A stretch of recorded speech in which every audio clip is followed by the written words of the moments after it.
His voice sounded like rushing waters vibrating through my spirit. He said, "Marcus, why did you spend a lifetime building a defense for others, but prepared no defense for yourself?" I tried to stammer out my credentials, my title as a deacon, my perfect attendance record.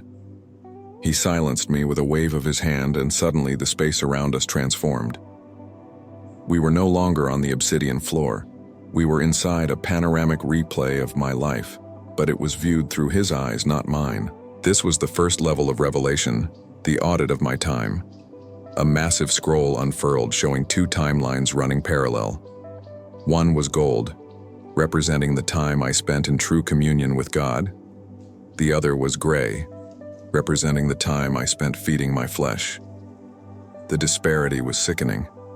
I saw thousands of hours dedicated to analyzing case law, scrolling through political news, watching sports, and managing my stock portfolio. The gold line was barely a thread. I saw myself waking up and reaching for my phone before my Bible, filling my mind with the world's anxiety before seeking heaven's peace. Jesus pointed to the scroll and said, "You gave me your spare change, Marcus. You gave the world your wealth." I saw that my prayer time was mostly a list of demands for my own comfort, treating God like a cosmic vending machine rather than a father. I saw the statistical truth of my life. I was 95% secular and 5% spiritual, yet I had convinced myself I was a soldier of the cross. The arrogance of my assumption burned me more than any fire could. The scene shifted to the second level, the spiritual reality of my home. To the human eye, my house was a mansion, decorated with taste and filled with luxury. Through his eyes, it was a temple of idols. I saw my wine collection, which I called a hobby, glowing with a dark, sickly aura. It wasn't just wine. It was my comfort mechanism, the altar I went to when I was stressed, seeking solace in a bottle instead of the spirit. I saw my awards on the wall, and they looked like shackles. Every plaque was a testament to my need for human validation. Jesus walked through my living room and pointed to the television. "This is the family altar," he said. "This is where you gathered your children to be disciples of the culture." I saw demons of distraction and apathy lounging on my expensive furniture, comfortable because they were never challenged by prayer in that house. Then we were in my church, the third level of revelation. I saw myself sitting in my usual pew, looking dignified in my suit. But in the spirit, I looked like a corpse. My eyes were open, but I was asleep. I saw the worship service happening, and while my mouth was moving to the songs, my mind was drafting emails and calculating billable hours. I saw a thick fog covering the congregation, a slumber that I was contributing to. Jesus looked at the pulpit and then back at me. "You judged the pastor for his sermon length," he said, "but you never prayed for his spirit. You came to consume, not to contribute." I realized that I treated church like a country club where I paid my dues and expected service. I had zero spiritual authority because I had zero secret history with God. I was a spiritual vividity, a prop in a play. The fourth level broke my heart. We were in my kitchen, invisible observers. I saw my wife, Sarah, standing by the sink. I always thought I was a good husband because I provided for her and never cheated. But Jesus touched my eyes and I saw her spirit. She was withered, starving, and weeping. I saw a black cloud of loneliness hovering over her. She was married to a man who was physically present but emotionally and spiritually absent. I saw her trying to talk to me about her day, and I saw myself nodding while looking at my phone. Jesus whispered, "You loved your career more than your bride, just as you loved your reputation more than me." Then I saw my son, Jason. He was in his room, on his computer. I thought he was doing homework. I saw the screen, and I saw the darkness pouring out of it. He was addicted to pornography, a chain that had been forged in the silence of a father who never had the courage to talk about purity because he was too busy protecting his own image. I saw the shame eating my son alive, a shame he felt he couldn't share with his perfect deacon father. I saw the generational curse taking root, the same secret sins I had battled in my 20s now consuming my son. I screamed out to Jesus, "Let me stop him, let me talk to him." But Jesus stood firm. "You cannot parent him from here, Marcus. You had 18 years to be his priest and you chose to be his banker." The weight of my negligence crushed me. I had provided a trust fund but failed to provide a spiritual covering. Suddenly, the floor beneath us dissolved and we descended. The air grew hot, smelling of sulfur, rotting flesh, and burning garbage. This was the 5th level, the reality of hell. It wasn't a metaphor. It was a physical place of torment. The screams were not just of pain but of regret. A billion voices shouting "if only" at the same time. I saw faces in the gloom, and to my horror, I recognized some of them. I saw a man who had been a prominent donor at a charity I worked with. He looked at me with eyes that had melted in the heat and screamed, "Why didn't you tell me? You knew the truth and you talked about golf." I saw people who looked like good Christians, people who sat in pews, but who had never surrendered their will to God. Jesus walked me through the corridors of the damned. He showed me that the torment wasn't just the fire, it was the isolation. Each soul was locked in the prison of their own selfishness, magnified for eternity. I saw a section where people were gnawing on their own tongues. "These are the liars," Jesus said, "the ones who twisted truth for profit." I felt a searing heat in my own mouth, remembering every lie I told to win a case, every half-truth I used to manipulate a negotiation. I realized that my profession had trained me to be a resident of this place. I saw that my little sins, the white lies, the pride, the hidden lusts, were the seeds that grew into this forest of agony. There was no small sin here. Every rebellion against God burned with the same intensity. The scene shifted violently again, pulling me out of the pit and into a memory. This was the 6th level, the moment of compromise. I was back in my office 20 years younger. I was staring at a file. It was the case that made my career, a high-profile murder trial where I got an acquittal for a man I knew was guilty. I saw myself making the decision to bury a piece of evidence. It wasn't illegal in the strictest sense, just a procedural loophole, but it was morally bankrupt. I saw the Holy Spirit whispering to my younger self, "Don't do it. Trust God with your career." And I saw myself push that voice down, justifying it with, "I have to win to provide for my family."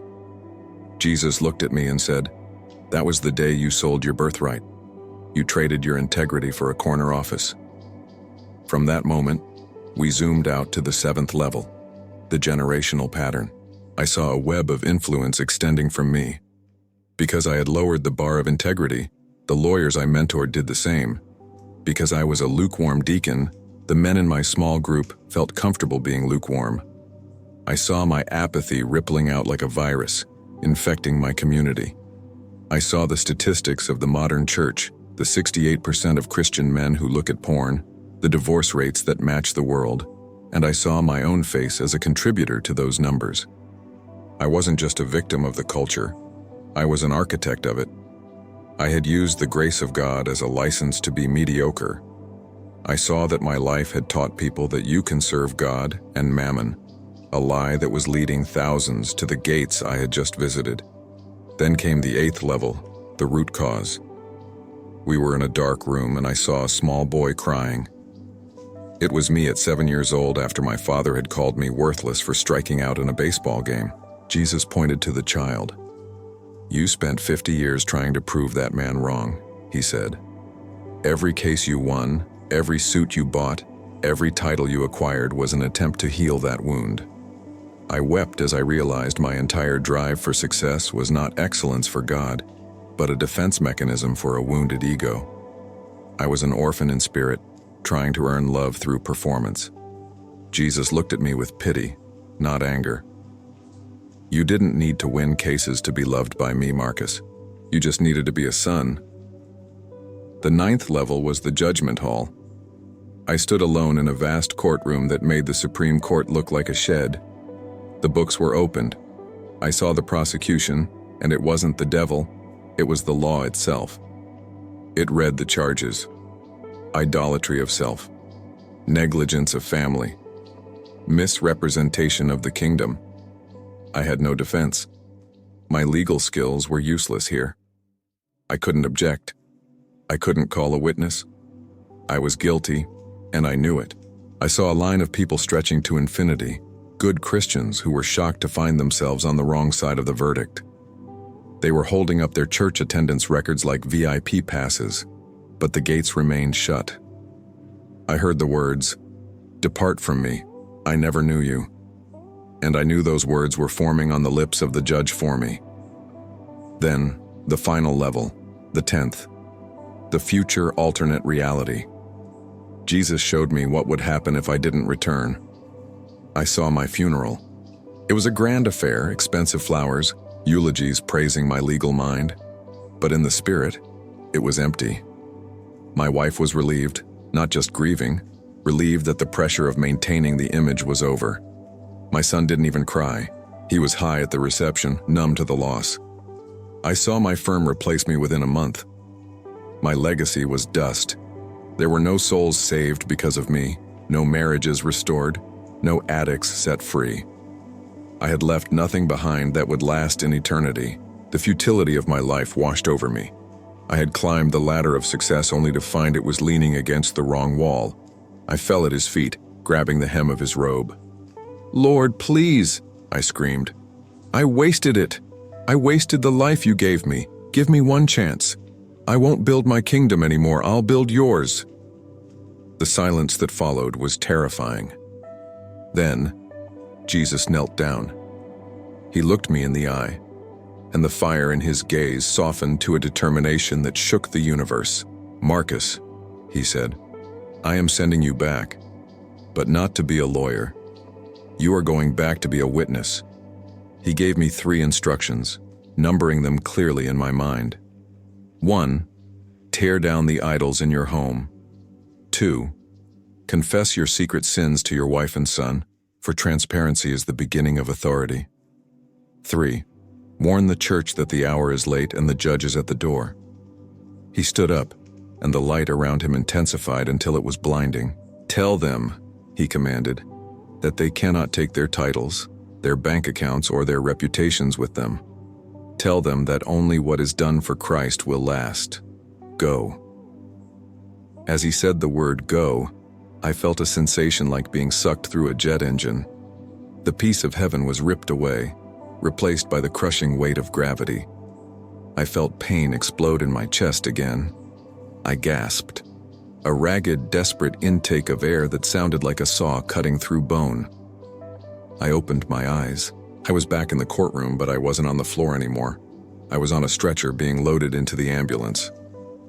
A paramedic jumped back, dropping his equipment. "He's back. We got a pulse." The pain of returning was excruciating. My ribs felt shattered from CPR, my throat raw from the intubation tube they were trying to insert. But the physical pain was nothing compared to the spiritual urgency burning in my gut. I tried to grab the paramedic's arm. I tried to tell him about the scroll, the levels, the verdict. All that came out was a croak, but in my mind the fire was raging. I spent 3 days in the ICU, hovering between worlds. The doctors called it a miracle recovery, citing the length of time I was down without oxygen. They talked about luck. I knew it wasn't luck. It was a stay of execution. It was a divine subpoena to testify. When I was finally moved to a private room, my wife Sarah came in. She looked exhausted, her eyes red from crying. The old Marcus would have asked about the firm or if the press had covered the collapse. The new Marcus, the man who had seen the other side, wept. I asked her to close the door. I held her hand, which felt so fragile, and I began the first step of my assignment. I confessed everything, not affairs, but the neglect, the pride, the spiritual abandonment. I told her about the vision of her crying in the shower. She broke down, sobbing not out of pain, but out of relief that the wall was finally coming down. We prayed together, really prayed, for the first time in 20 years. The atmosphere in the room shifted. The demons of apathy fled. The transformation was violent and immediate. When I got home, I didn't rest. I went to the wine cellar and I poured thousands of dollars of vintage wine down the drain. My friends thought I had brain damage from the lack of oxygen. They said I was having a midlife crisis. I told them I was having an eternal life crisis. I sat down with my son, Jason. I looked him in the eye and told him, I know. I didn't judge him. I confessed my own struggles with lust and pride. I told him I had failed to protect him. We wept together on the floor of his room, and I saw the chains of shame shatter. He didn't need a perfect dad. He needed a repentant one. I went back to my firm, but not to practice law as I had before. I resigned from the partnership. I started taking cases for the innocent, for the poor, for those who couldn't pay. I started a ministry for men in the corporate world, teaching them how to be priests in their homes. I stood in the pulpit of my church not to read announcements, but to give this testimony. I told them what I saw in hell. I told them about the pews filled with sleeping corpses. Half the church got offended and left. They didn't want to hear that their goodness wasn't enough. But the other half woke up. Men started repenting at the altar. Marriages were restored. The church stopped being a social club and started being a hospital for souls. I'm looking at the statistics now with spiritual eyes. The diagnosis is terminal for the modern church if we do not wake up. We are a generation of people preparing for retirement, but not for eternity. We are obsessed with the how of life, but have forgotten the why. I saw the precipice. I saw how thin the veil is. You are breathing right now only because He is allowing it. Your heart is beating by His permission. You think you have time. You think you can get right with God next year or when you're older. I thought that too. I was wrong. The court is in session and the verdict is being prepared. So I have to ask you, as a man who has stood before the judge and lived to tell about it, what is your defense? If your heart stopped right now, in this second, where would you find yourself? Would you be standing on the gold line of faithful service or the gray line of wasted time? Look at your life. Look at your phone usage. Look at your bank account. Look at your secret thoughts. Do they testify of a citizen of heaven or a tourist of the world? Do not let the devil whisper, "You're okay," in your ear. That is the lullaby of hell. You are not okay if you are lukewarm. You are in the most dangerous position possible. This is not a story to entertain you. This is a warning shot across the bow of your life. Jesus is not coming back to take sides. He is coming to take over. He is offering you a second chance right now, through my words. You don't have to die to get it. You can die to yourself right now. You can rewrite the ending of your story before the book is closed. The idols can come down today. The secret sins can be confessed today. The family altar can be rebuilt today. The choice is binary. There is no middle ground. There is no third option. It is Christ or chaos. It is the cross or the curse. I am Marcus Sterling, a witness for the prosecution of this world and the defense of the gospel. I have given my testimony. The evidence has been presented. The judge is looking at you, the gavel is raised, the next heartbeat is not guaranteed. What will your plea be? I died on the floor of a federal courtroom in downtown Chicago on a rainy Tuesday in November, exactly at 10:47 in the morning, right in the middle of a closing argument that I was winning.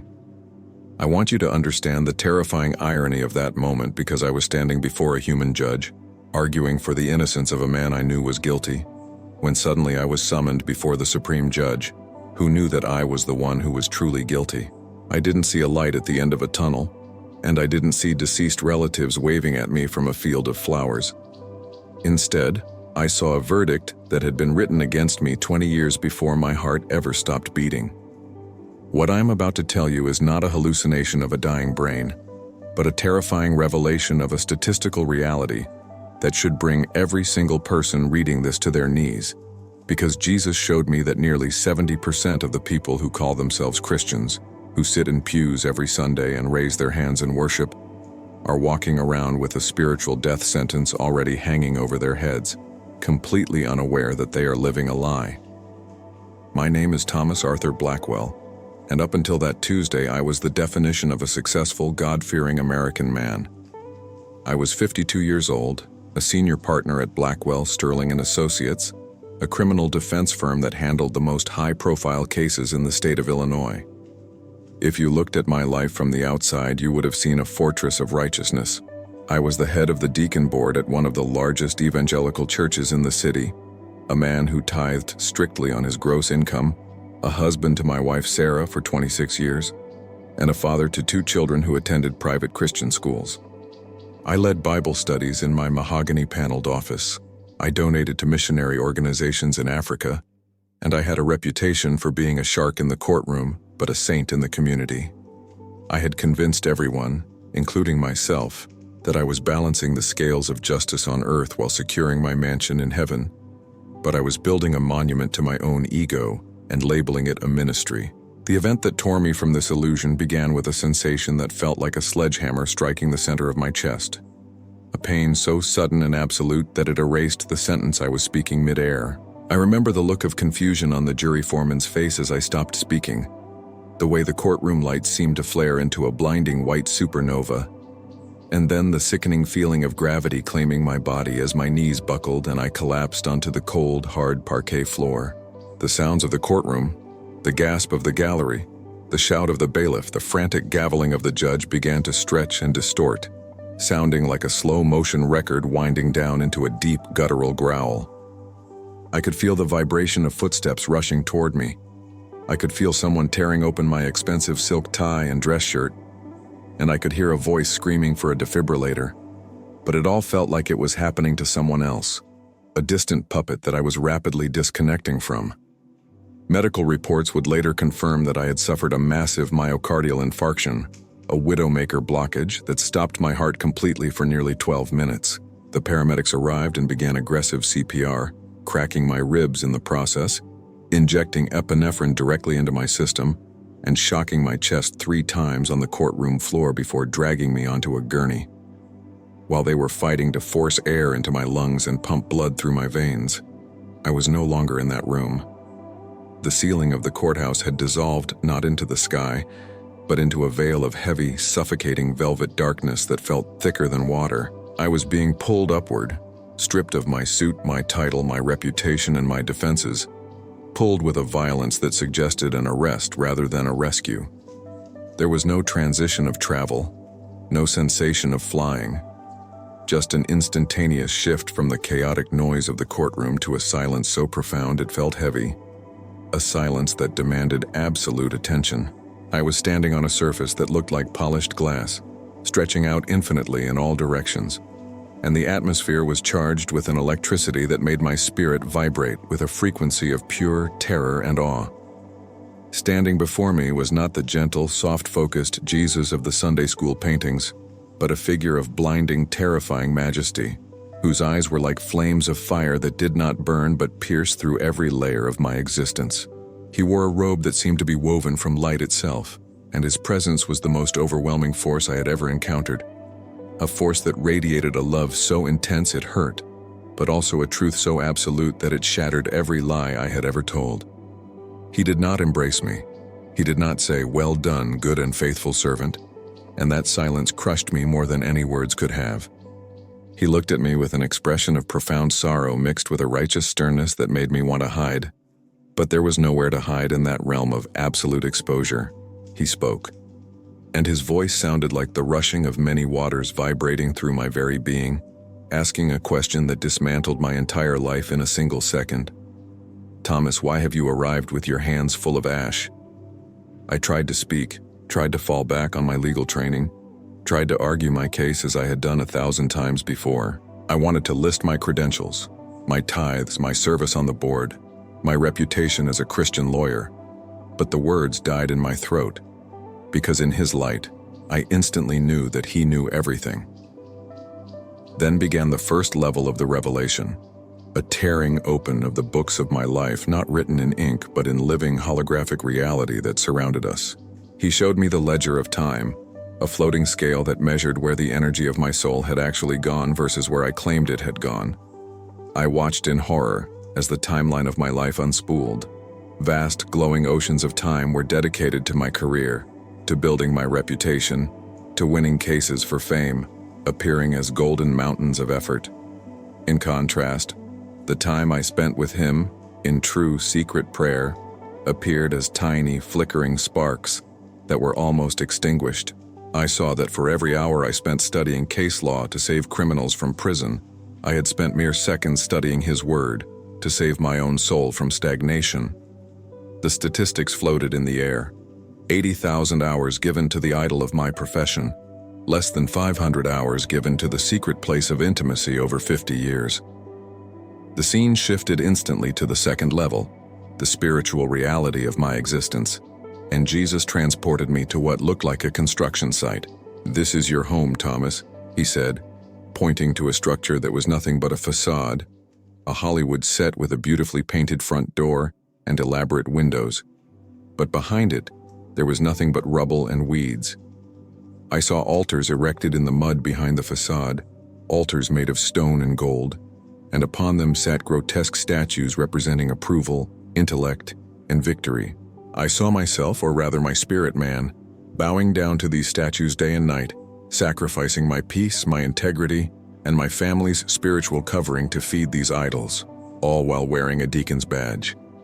It was a visual representation of idolatry that made me sick. I realized I hadn't been worshiping God. I had been using God to bless my worship of myself. We moved immediately to the third level, which was a vision of my church, and this was perhaps the most disorienting because I saw myself sitting in the front row, looking dignified and pious. But as I looked closer with these new spiritual eyes, I saw that my seat was empty. My body was there, but my spirit was miles away, wandering through the corridors of my office, rehearsing arguments, calculating fees, worrying about public opinion. I saw a dark fog swirling around my head during the sermons, a fog of pride that filtered every word the pastor spoke, twisting it to apply to others, but never to me. Jesus turned to me and said, "You sat in my house for 30 years, but you never entered my presence. You treated my sanctuary like a social club where you networked for clients under the guise of fellowship. I saw the hypocrisy like a stain on a white garment, undeniable and grotesque."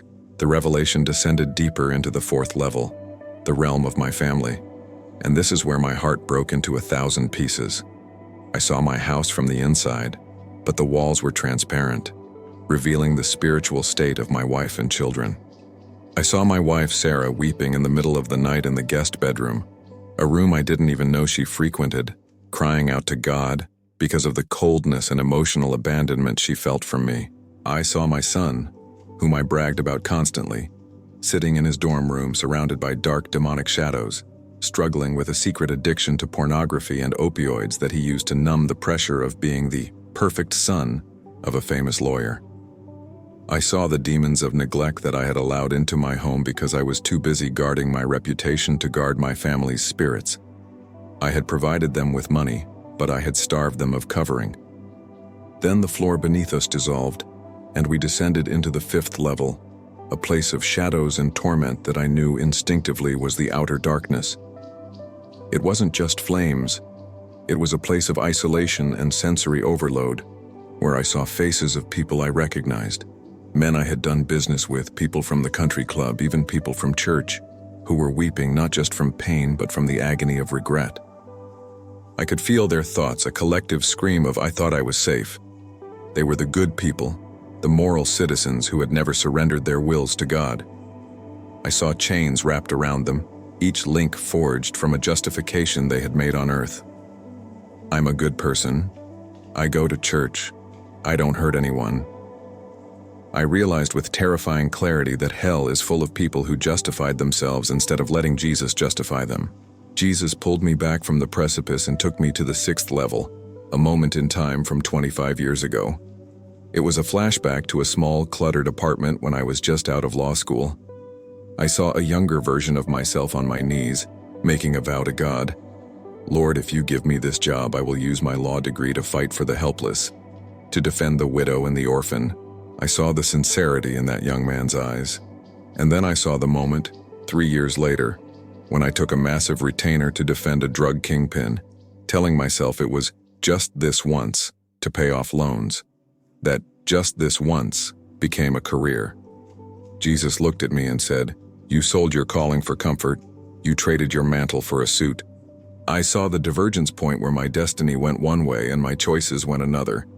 And I realized I had been walking on a path God never ordained for 2 decades. The vision expanded to the 7th level, showing me a vast grid of the world, a pattern of generational deception. I saw millions of lights that represented believers, but they were dim, flickering, almost dead. I saw the culture of modern Christianity as a wide, paved highway that led comfortably toward destruction, lined with billboards promising your best life now while hiding the cross. I saw that my story was not unique. It was a symptom of a systemic plague where we have replaced the Holy Spirit with emotional hype and replaced repentance with therapy. I saw the collective statistics of the church, a 90% rate of assimilation into the world, where there was no distinguishable difference between the lifestyle of a believer and an atheist, other than where they spent Sunday morning. Then came the 8th level, the root cause, where Jesus took me into the deepest recesses of my own psyche. He asked, "Do you know why you chose this path?" He revealed a wound from my childhood, a deep-seated feeling of inadequacy from a father who never praised me. I saw that my entire career, my drive for success, my need to be the deacon in charge, was all a frantic attempt to heal that childhood wound with human applause. I was using the church and the law firm to medicate a pain that only he could heal. It was a psychological autopsy that exposed the fact that my drive wasn't excellence. It was insecurity masquerading as ambition. I wept openly then, not just out of fear, but out of the realization that I had wasted my life trying to prove I was worthy to people who didn't care, while ignoring the God who already loved me. The 9th level was the judgment seat itself. I saw a line of souls stretching to infinity, and I saw myself standing there. I watched the scene play out as if it were a movie of a future that was about to happen. I saw myself stepping forward, confident, expecting a reward. I heard the voice of the Father saying, "Depart from me, I never knew you." The shock on my face in that vision was the most terrifying thing I have ever seen. It wasn't that he didn't know who I was. It was that we had no intimacy. New meant relationship, union, shared breath. I had known about him. I had worked for him, but I had never been with him. The sentence was pronounced, and I felt the crushing weight of eternal separation, the finality of a door closing that would never open again. Finally, the 10th level appeared, a vision of the alternative future if I died right then. I saw my funeral. It was a grand affair, with flowers and eulogies praising my legal mind and my community service. But in the spiritual realm, the funeral was silent and barren. There was no legacy left behind, no spiritual deposit in my children, no disciples made, no kingdom impact. My son stood at my grave, high on painkillers, more lost than ever. My wife stood there, relieved that the charade was over. My wealth was divided and squandered. I saw that my life, for all its noise and activity, amounted to zero in the currency of eternity. I was leaving the earth without having accomplished the one thing I was sent to do, to know him and make him known in truth. It was then that I fell on my face on that glassy sea, shattered, undone, without a single argument left in my lawyer's arsenal. I didn't ask for a bargain. I didn't try to negotiate. I simply whispered, "I am guilty. You are right. I have wasted it all." It was the first honest admission I had made in 30 years. The silence stretched for what felt like an eternity, and then I felt a hand on my shoulder. The heat of his touch burned through the fabric of my soul. Jesus spoke again, but this time the tone was different, urgent, surgical, commanding. "Thomas, the verdict is death, but the judge is also the Savior. You are being given a recess, not an acquittal." He began to give me instructions, numbered and specific, burning them into my mind. 1. You must resign from the partnership and stop defending the guilty for gain. 2. You must go home and confess your double life to your wife and son, breaking the generational curse of secrecy. 3. You must step down from the deacon board and sit in the back row until you learn how to be a son before you try to be a leader. 4. You must dismantle the altars of success you have built and build an altar of prayer in your home. He looked at me with an intensity that terrified me. This is not a suggestion. This is the terms of your probation. If you return to your vomit, you will not return to me. The return to my body was the most violent physical sensation I have ever experienced. It felt like being sucked through a straw, and slammed into a concrete wall. I gasped, a ragged, terrible sound that filled the emergency room where I had been transported. I opened my eyes to the blinding fluorescent lights and the shocked faces of doctors who had been about to call the time of death. My chest felt like it had been crushed by a truck. My ribs were broken, my throat was raw from intubation. But the physical pain was nothing compared to the spiritual weight of what I had just seen. The first words out of my mouth, whispered through a dry, cracked throat to the nurse hovering over me, were not, "Where am I?" but "I have to resign. I have to tell Sarah." The transformation that followed was not easy. It was a war. When I recovered enough to go home, I did exactly what I was told, and it cost me everything the world values. I resigned from the firm, a move that shocked my partners and led to lawsuits and the loss of half my net worth. I sat my wife and son down and confessed everything, my pride, my neglect, my idolatry. It was the hardest opening statement I ever delivered. My son didn't believe me at first. He thought it was another manipulation tactic, another lawyer's trick. My wife was angry, releasing 20 years of suppressed bitterness. It wasn't a fairy tale ending. It was a messy, painful tearing down of a false life to build a true one. But I persisted. I spent months not working, just sitting in my study, no longer an office but a prayer room, reading the Bible like a drowning man grasping for a life raft. I stepped down from all church leadership, ignoring the whispers and the rumors that I had had a nervous breakdown. Slowly, painfully, the atmosphere in our home began to shift. My son, seeing the genuine brokenness in his father, eventually opened up about his addiction, and we entered recovery together, father and son. My wife and I began to rebuild our marriage on the foundation of truth rather than image. I started a small legal aid clinic, defending those who couldn't pay, fulfilling the vow I made 25 years ago. The diagnosis I bring to you now is not a medical one, but a spiritual one. The church in the West is in a critical condition. We are drowning in a sea of believers who are culturally Christian but spiritually dead. We have filled our pews with fans of Jesus, but he is looking for followers. We have equated financial blessing with spiritual approval, and we have mistaken busyness for fruitfulness. The statistic I saw, that 70% are living under a delusion, is not just a number. It is a prophecy of a coming judgment if we do not wake up.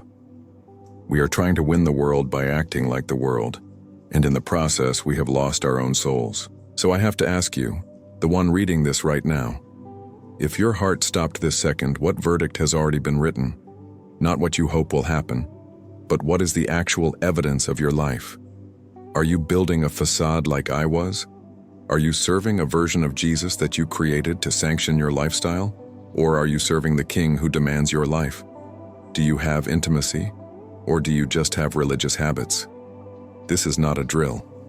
The gavel is about to fall. You do not have to wait for a heart attack to face the truth. You can judge yourself now so that you will not be judged then. The urgency I feel is a fire in my bones. There is no time for games, no time for Sunday-only Christianity. The line is being drawn in the sand. You are either entirely his or you are entirely lost. There is no middle ground, no gray area in the courtroom of heaven. I was given a second chance that I didn't deserve, a chance to rewrite the ending of my story. You are being given that same chance right now simply by reading this. Do not scroll past this.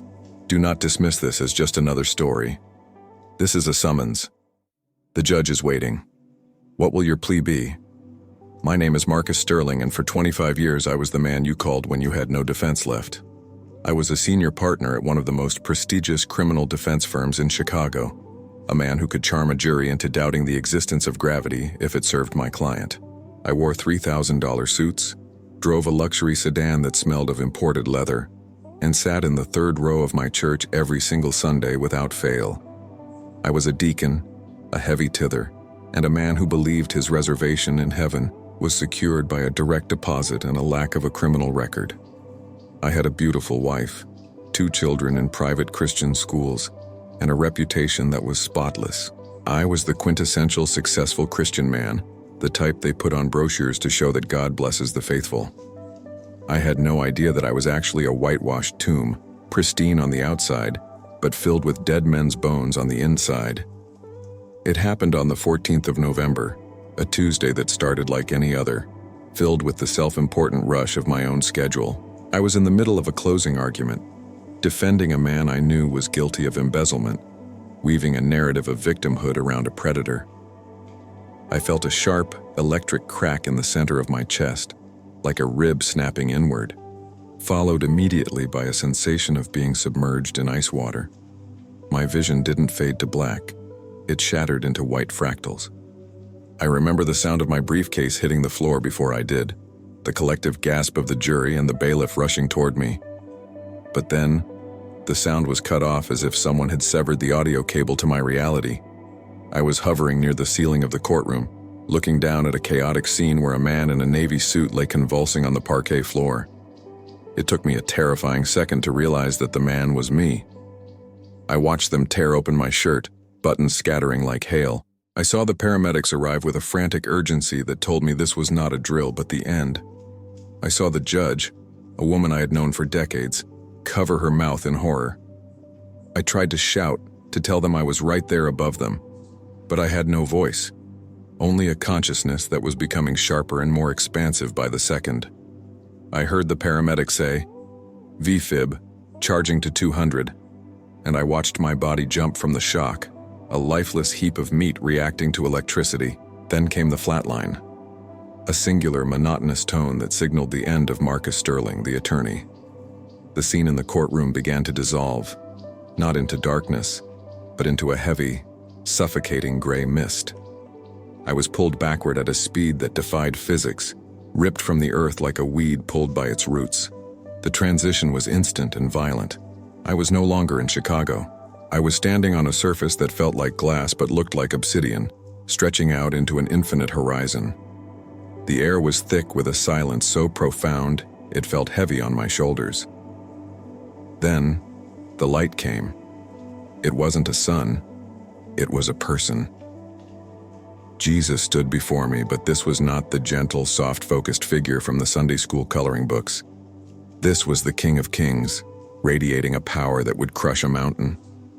His eyes were like flames of fire, penetrating every secret I had ever kept. I fell to my face not out of ritual, but because my legs physically could not sustain the weight of his glory. I waited for him to say, "Well done, good and faithful servant." I waited for him to mention the church wing I helped finance or the pro bono work I did for the homeless shelter.